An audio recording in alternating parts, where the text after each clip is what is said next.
Untuk membahasnya kami telah terhubung dengan pimpinan KPK 2015-2019 Saud Sitomorang dan Wakil Ketua KSN Tasdik Kinanto. Selamat petang Pak Saud dan Pak Tasdik. Selamat petang. Selamat petang. Baik. Selamat petang Pak Tasdik.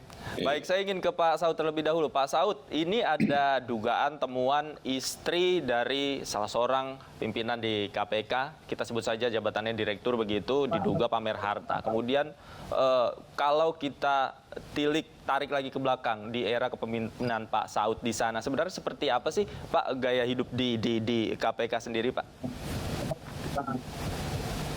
Ya, pada periode saya dulu, kita di sana ada mengenal 9 nilai ya.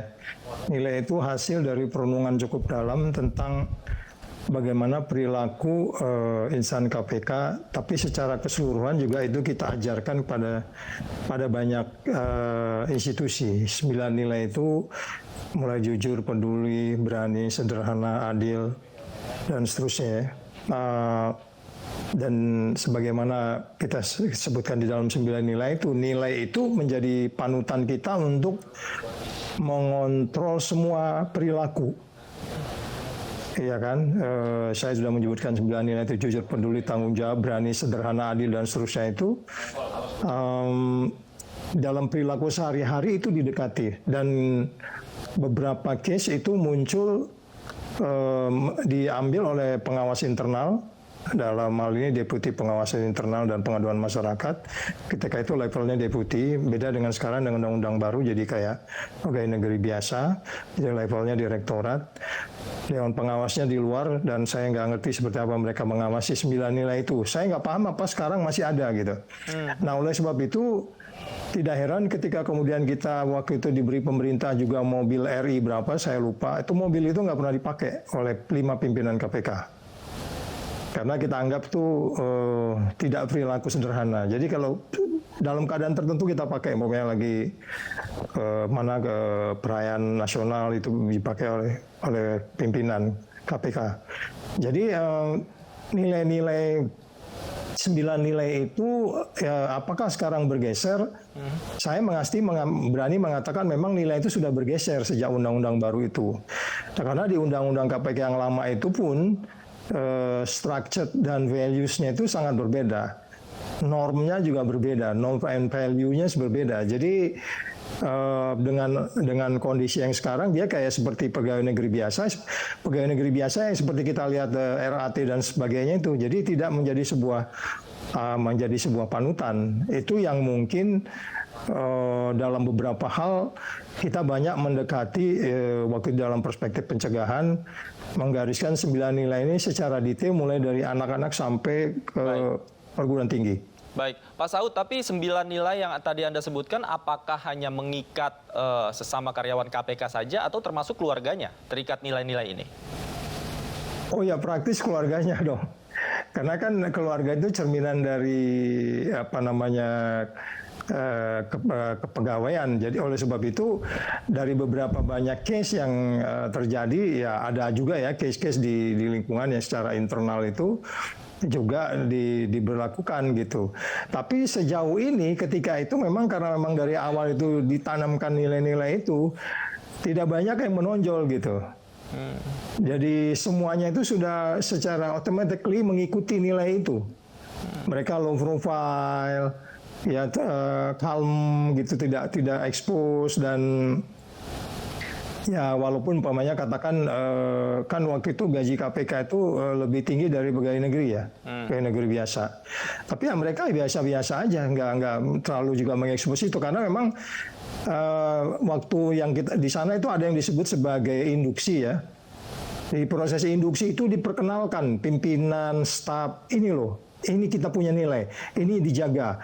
Kalau kamu melanggar dari nilai ini, kamu dipanggil oleh pengawas internal. Sampai yang sederhana-sederhana, saya selalu ngasih contoh, saya Pak Agus waktu itu pakai batik lengan pendek waktu konferensi pers kita ditegur secara tertulis. Baik. Karena itu kita dianggap tidak menjadi contoh karena konferensi pers itu berarti lengan panjang. Baik. Jadi detail-detail itu ada, jadi saya nggak tahu sekarang. Baik, artinya nilai-nilai tersebut mengatur sampai hal terkecil termasuk berpakaian seperti itu ya. Saya ingin ke Pak Yes, Tasdik. yes. Pak Tasdik, menanggapi fenomena pejabat negara, kemudian yang keluarganya juga pamer harta di media sosial, seperti apa tanggapan Anda? Ya, seperti yang sering saya sampaikan dalam berbagai kesempatan bahwa sosok seorang aparatur sipil negara, tentunya beserta keluarganya, ini memang harus menjadi cermin, harus memberikan contoh teladan.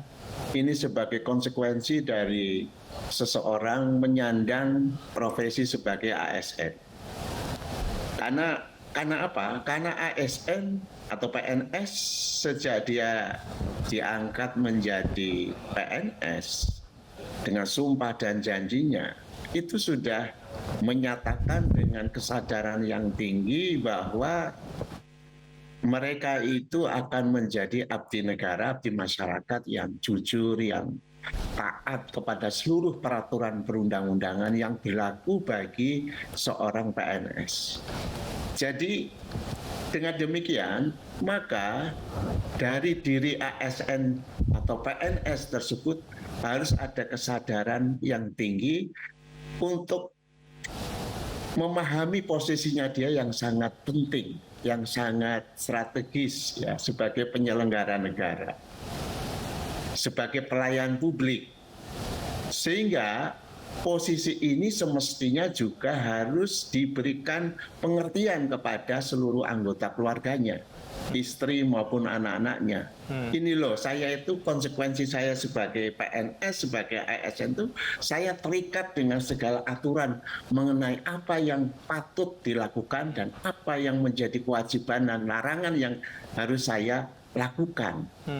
Nah, pemahaman semacam ini mestinya juga dipahami, disadari oleh seluruh anggota keluarganya.